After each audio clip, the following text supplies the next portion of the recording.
Istado nga ng Senado ang garapalang People's Initiative na ginagawa ng Kongreso sa pangunguna ni Speaker Martin Romualdez na ang pangunahing layunin ay palitan ang ating saligang batas nang sa ganon ay maging Prime Minister si Romualdez sa bagong konstitusyon. Dahil kung idadaan sa normal na halalan ay hinding-hindi ito mananalo bilang Pangulo ng bansa. Ayon pa sa inilatag na ebidensya ng Senado, ay gumastos ng milyon-milyong peso ang Kongreso upang makakalap ng pirma sa buong bansa. Ginamit din anya ni Romualdez ang pagbibigay ng ayuda sa mga kapuspalad nating mga kababayan kapalit ang kanilang pirma. Nang sa ganon, makuha ang porsyentong kinakailangan upang masimulan ang pagpapalit ng saligang batas. Dismayado nga ang karamihan sa mga senador sa paglapastangan ng Kongreso sa ating bansa at tila ba gagawin nila ang lahat upang sila'y manatili pa sa kanilang posisyon. Komento pa nga ng ilang dismayadong netizens, hindi po ba impeachable ang ganyang gawa ni Tambaloslos? Tapos nagmamalinis at si VP Sara ang hinahanapan ng butas. Dapat si Romualdez at Saldico ang i-impeach. At bakit sila ang humahawak ng pera ng bayan? Gigil si Senator Amy sa pinsan niya na si Mr. Feeling President at Mr. Ayuda ng Pinas. Feeling pera niya ang pinapamudmod sa tao. Trabaho ng DSWD, trabaho na din niya, pati trabaho ng President. Pagpupulong sa mga opisyal ng AFP, siya na din. Kawawa kaming mga taong bayan, hirap na hirap kaming kumita ng libo. Pero kayong mga politiko, milyon-milyon ang pinag-uusapan na nawawala sa kaba ng bayan. Si Lord na po ang bahala sa inyong mga politiko. Kahit ano pang sabihin, niloloko nyo ang mga butanteng Pilipino. Sino po yung mga congressman na kinontak po ninyo na umuo po sa inyo, natutulungan kayo na makuha yung 3%? Kaya naman namin naisip na lumapit sa mga congressmen is... Yung mga pangalan na lang po, please. Marami po pa tayong testigo. Nandito na si Congressman Justice Rufus Carpio. Rodriguez, At kinausap namin. nagpapasalamat Si tayo. Congressman Garbin, kinausap ko. Sino ba po? Sino ba po? There are Sina several... Congressman Saldico kasama at si Speaker Romualdez. Saldico, no, I didn't talk to Saldico. Ganon po ba? Sigurado po kayo kasi marami-rami ang meeting ninyo, mga party, dinner. Sabi nga ninyo, ilang beses kayo. Sigurado kayo wala si Speaker, wala si Congressman Saldico sa anumang pagtitipon? Madam Chair, in all the meetings that transpired, none of the presence of Congressman Saldico and Speaker Romualdez was there. They were not there. Ako naman, nilapitan ni Mr. Oñate because he knew for a fact that in the 18th Congress, I was the chair of the Committee on Constitutional Amendments who defended the resolution of both houses number 2 that, passed the restrictive economic provisions of the Constitution. With due respect to Congressman Garbin, may we just recognize the chairperson because they're flashing a very important picture on screen.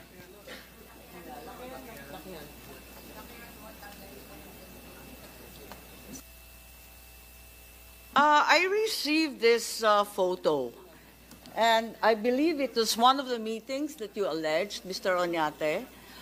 Can you identify the people in the photograph? Why can't they show the photo? Yeah, we're trying to enlarge the picture to share it with everyone in the room.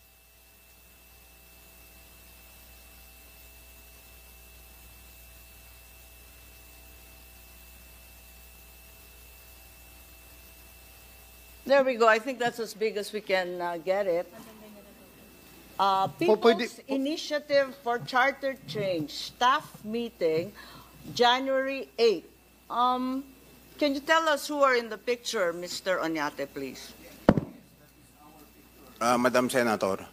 The question is who, sir? But you said you never had any meeting. That I coordinated with the Speaker. You said you never met the Speaker, nor Mr. Saldico, our congressman. You're under oath, sir.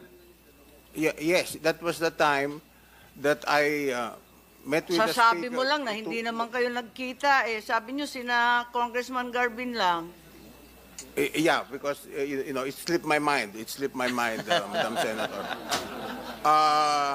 That was the Okay time lang, that okay I, lang. that Kung I nakalimutan sought, ninyo that was the bigla, time that I sought is the help of the Speaker Martin speaker Romualdez supporting your group? to help Is us it- in the signature campaign. Yes. Okay, so it's very clear that Speaker Martin Romualdez is supporting your group po.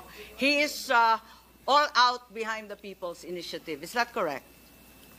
Yes, we coordinate with the speaker and the Thank you very congressman much, in and I'll, getting the give it 3% back per to- congressional district. That's correct, Madam Senator. Thank you very much for helping us along with this investigation. I'd like to turn it back to Senator Cheese.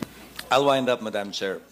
That was the point I wanted to establish, Madam Chair, distinguished colleagues, na maliban dun sa mga kongresistang binanggit nyo, baka kung si Speaker Romualdez nakalimutan yung banggitin, siguro mas marami pa kayong ibang nakalimutang banggitin. So, sa pagkakaalala nyo, kesa magpakita pa ho kami ng ibang litrato, sino pa pong mga kongresista ang nakausap nyo para makakuha ng pirma sa kada distrito? As I have said With the earlier, permission, Madam Chair, with the permission of Congressman Garbin, the question is being addressed to Mr. Oñate. Since he is the lead convener here and merely asked for the help of Congressman... he's not the lead convener, Madam Chair, for the record. He just said so. He just I'm said so. confused. For Pirma, but there's a different So movement. Pirma is no longer the lead convener. No. Please enlighten us. Pirma is just one of the of the movement that Di ba goes around. magkasundo kayo? Kasi iba-iba yung sinasabi ninyo, nalilito po kami eh. Just to be clear, Madam Chair, Pirma is just one of the movement that goes around the country to gather signatures for this People's Initiative. In the Bicol region, I may say that I'm the one leading and collecting signatures, Okay. making it for the Bicolanos understand what they've signed for. Salamat po. Ibalik natin kay Mr. Oñate po. Yes, if I may go Senator back to Mr. Oñate, because Congressman Garbin, kasama ka lang sa et al. Ang nakasulat sa petitioner, si Attorney Abad, na inamin ni Mr. Oñate na isa daw sa mga conveners nila ng pirma. Di po ba? So, is Attorney Abad part The of Ako volunteers. Bicol or the new organization you put up, or is he part of pirma? Not part of Ako Bicol, not It's part of Pirma, but part when of he Pirma. started independently as an advocate of this People's Initiative. Kaangkin lang po ni Mr. Oñate na bahagi si Attorney Abad ng pirma. Yes. Sinabi niyo po kanina. Hanggang ngayon po, sinasabi niyo. He is part So- of Pirma. So, But, the only thing is, I think the lawyers forgot, is because the first batch of the forms that were printed, the name of Attorney Abad was used. But the subsequent forms are now Pirma. kung wala nga po yun, mahihirapan. Tulad ng mga nakaraang karanasan ninyo. Magagawa naman po, pero medyo matatagalan. Hindi kasing bilis tulad ngayon. Hindi kasing Pardon bilis me. tulad ngayon. Ano daw? Sabi niyo magagawa naman, pero Oo, kung hindi- wala ang oo, tulong ng oo, kongresista, hindi kasing bilis tulad ngayon. Oo, mas mabilis kung may tulong ng kongresista kung pinpointing to us where to get the signatures. Ngayon, isang tanong na lamang po, yung 55 million na ginastos nyo para sa EDSA Puera Ad, saan po galing yon? Ako po ang nag-provide noon, binigay ko yung cash kay Mr. Greg Garcia. Yung aming PR, siya yung Si aming Greg PR. pa gumawa nun? Oo. Saan po galing yung 55 million? Pera ko po yun.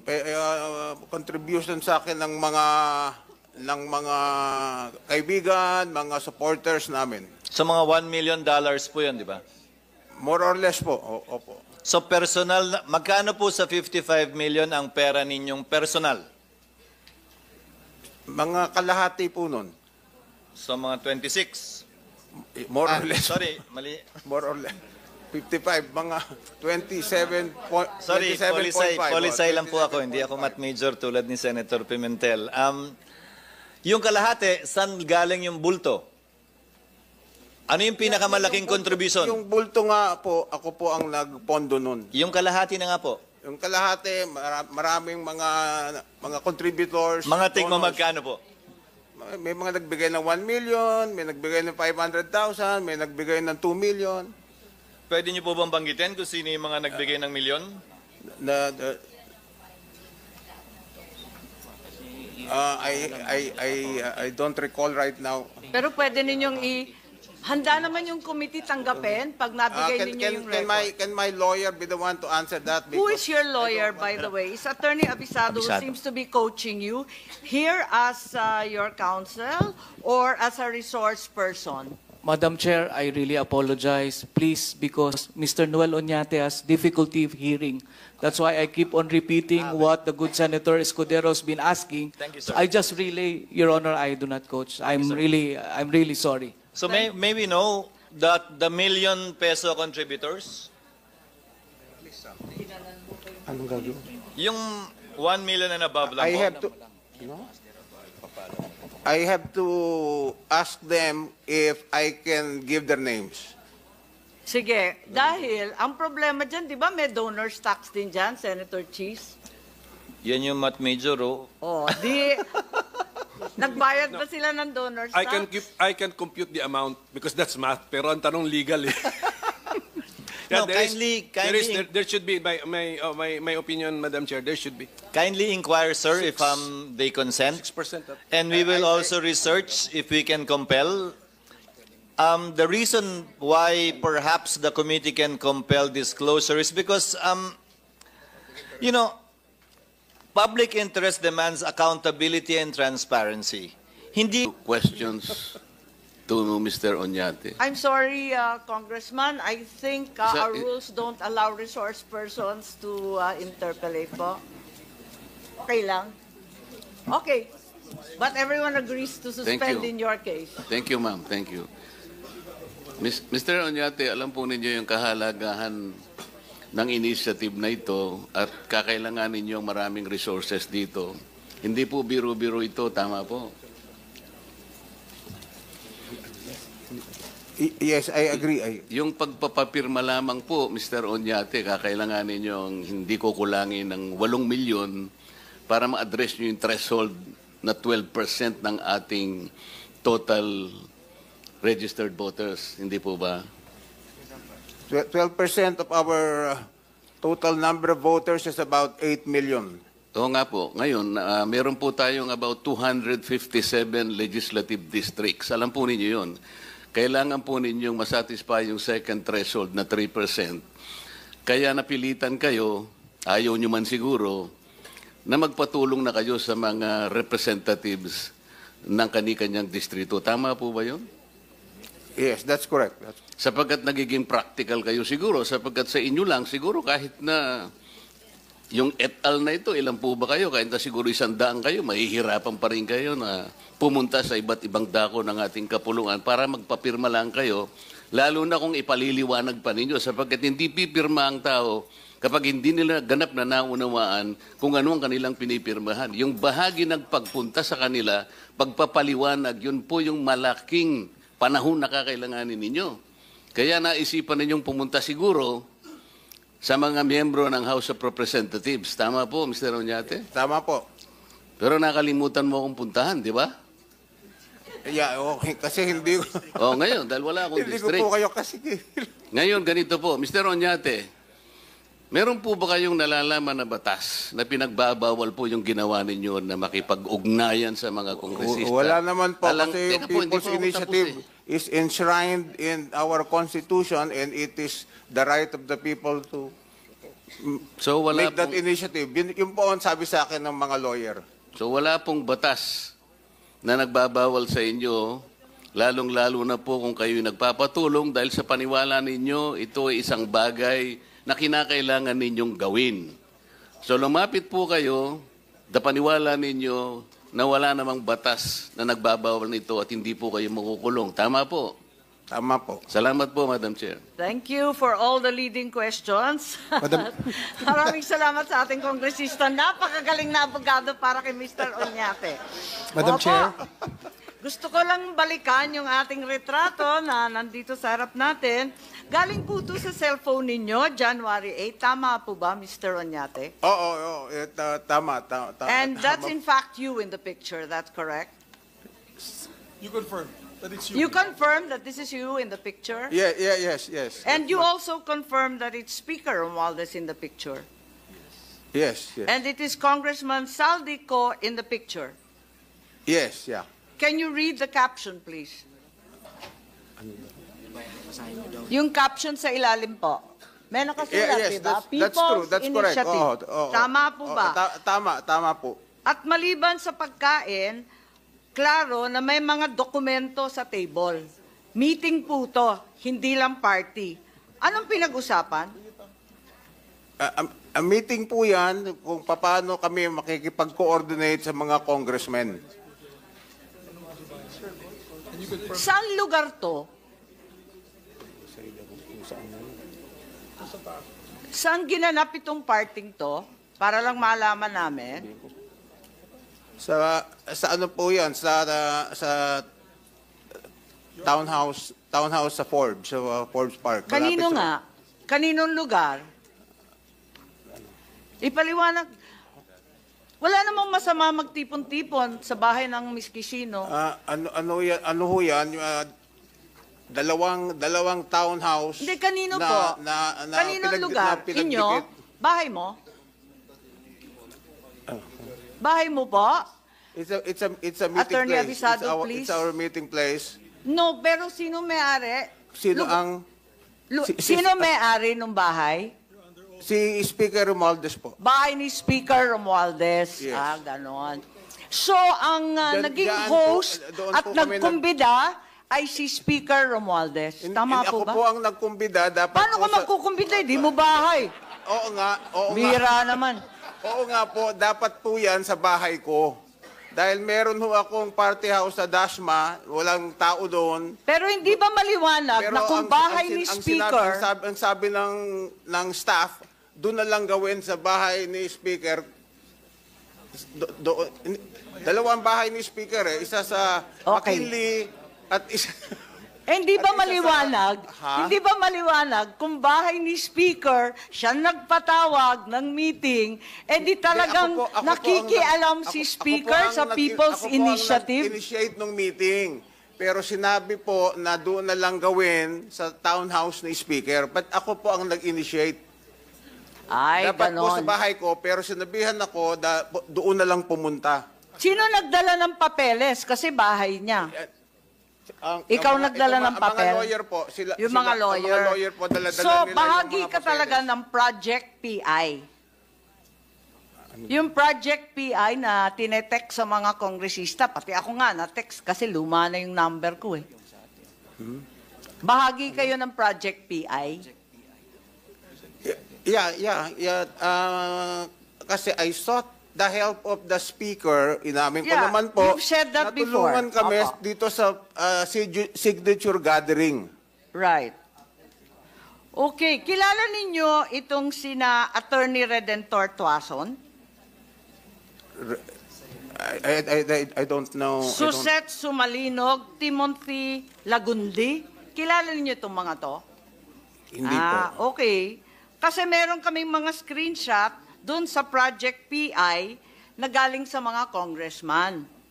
At sabi mo, nakikipag-coordinate ka kay Speaker na CEO at sa mga hawak ng niyang Congress. Yeah, congressman. that's correct. That's correct, Madam Senator.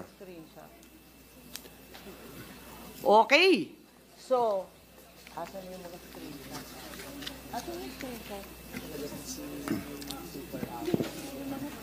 Madam Chair.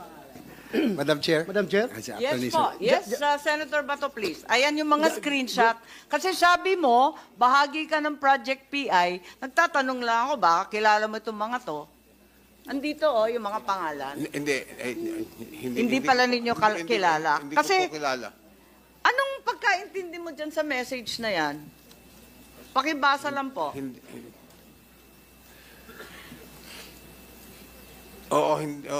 Hindi ko po alam, I don't know all of the details because, Hindi, lahat ng kongresista pinapasubmit, sa National Secretariat Attorney Red Tuason. Ayun. Ayan ang hinihingi nila, yung mga kopya, at saka accomplished signature forms. Kasi sabi ninyo, may kinalaman kayo sa second batch ng signature forms, di po ba? Yes. So isasubmit dito sa mga taong hindi ninyo kilala, samantalang kayo ang nagpa-imprenta? Senator Bato, please. Madam Chair, gusto ko lang ipa-confirm kay Mr. Uñate, since sinabi niya kanina na he sought the help of the Speaker para makakuha ng perma, so pumayag siya. In fact, nag-meeting kayo, di ba? Yes. Pumayag siya. So meaning, sinabi mo, perma ang nasa likuran nitong People's Initiative, humingi kayo ng suporta galing kay Speaker Romualdez, pinigyan kayo ng tulong, ng suporta para tumakbo ng yung People's Initiative. Ibig sabihin, si Speaker Romualdez isa na rin sa nasa likod ng... pumayag naman po si Speaker. Pumayag si Speaker. Nasa likuran na rin siya. Natulungan nga kami kasi siya ang CEO ng Congress. Kaya nga, gusto ko lang i-confirm sa'yo na siya rin ay kasama na, nasa likod na rin nagpapatakbo ng PI.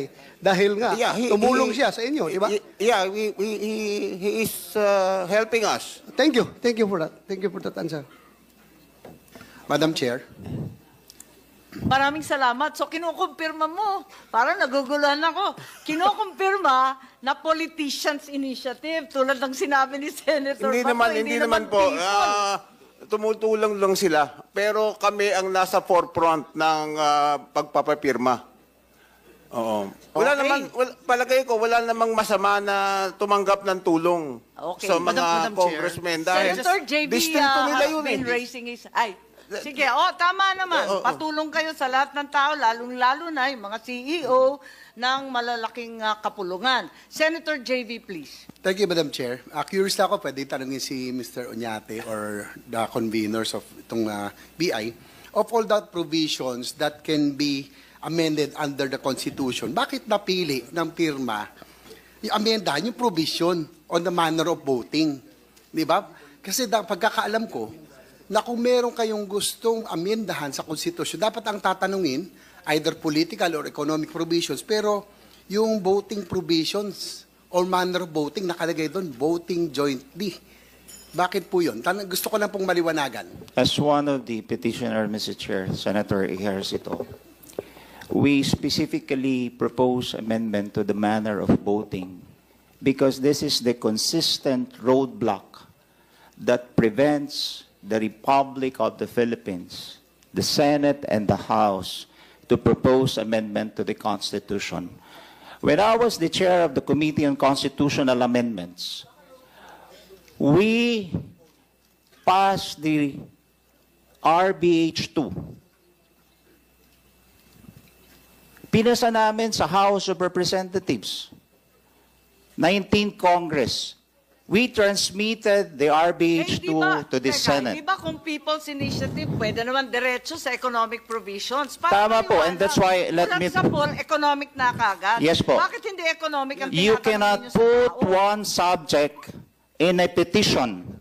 That's Republic Act 6735, of which you cannot put more than one subject in a petition. And that's why to erase that roadblock, which is a consistent roadblock in proposing this amendment to the Constitution, might as well that infirmity or ambiguity in the interpretation on how Congress will vote sitting as Constituent Assembly, dapat ho maklarify. And that's why ito po yung pinakarason. Kasi kung ilalagay po natin yung Article 12, 14, and 16 of the 1987 Constitution, which speaks of the restrictive economic provisions of the Constitution, that would be inviolative of Republic Act 6735. That prescribe Madam Chair. that there should be no more than one subject in a petition. Madam Chair. Alam rin namin yon ang ating SP. Yes, Madam Chair. Let us go back to the subject matter at hand. Boss SP, Because, may I just put on record because being the chair of the Committee on Rules, only RBH 6 of the House calling for a constitutional convention was actually transmitted by Congress to the Senate. The RBH 2 has not been transmitted. That's for the record. Madam Chair, you might forget, the majority leader might forget that in the 18th Congress, June of Mr. Madam 2021, Madam and Chair, you were are still we- a member of that Are we going Congress. to talk about the other Congresses or even the history of Congress? In fact, Madam Chair, I was about to make mention about the statements made by Mr. Oñate. If this is indeed a people's initiative and not a political initiative, bakit nanggagaling lahat sa politiko? Bakit sila yung nagtatarget sino yung mag-i-initiate? Hindi ho ba klaro na ito ay politician's initiative? Just to point it out, Madam Chair. Baka naman siguro, Madam Chair, as you recognize me already, baka hadlang ang Senado sa mga agenda ng ibang politiko. Di ba? Ganun lang naman yun eh.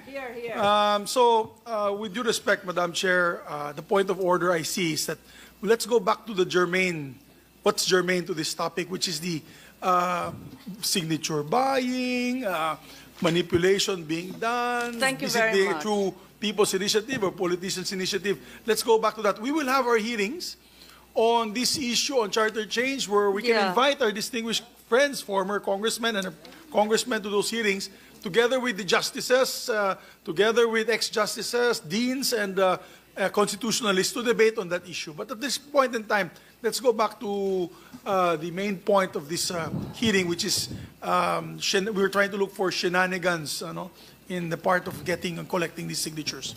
Maraming salamat. Yes, and thank you very much for SP for establishing order. And indeed, it's a massive feat to conduct a project PI requiring massive funds. And you said that you largely, Mr. Oñate, funded PIRMA, at least with the EDSA Puera commercial. And you also admitted that it was upwards of 55 million that you spent. Do you have the receipt? I think so. I So- think we have a receipt. Is it your office or your corporation or PIRMA as an NGO that paid for the ad? Yeah, because I gave the money in cash to Mr. Greg Garcia, and he was the one that paid the advertising agency. I'm a little bit confused. I was informed but that in fact payment was made to Gana Atienza Abisado Law Office. Why was it necessary to go through the law office? Did you need an escrow or trust account? I gave the cash to.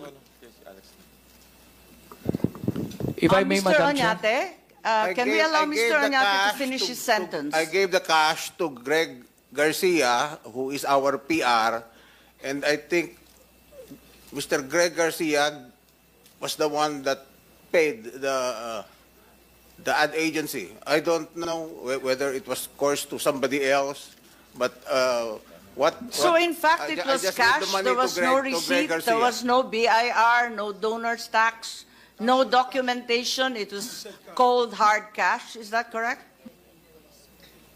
Yeah, it is. It was. I gave it to him in cold cash because, well, that's how politics works. I mean, I'm sorry, that's how politics operates, through cash? yeah, because I've also been a political consultant all these years, and I know how it works.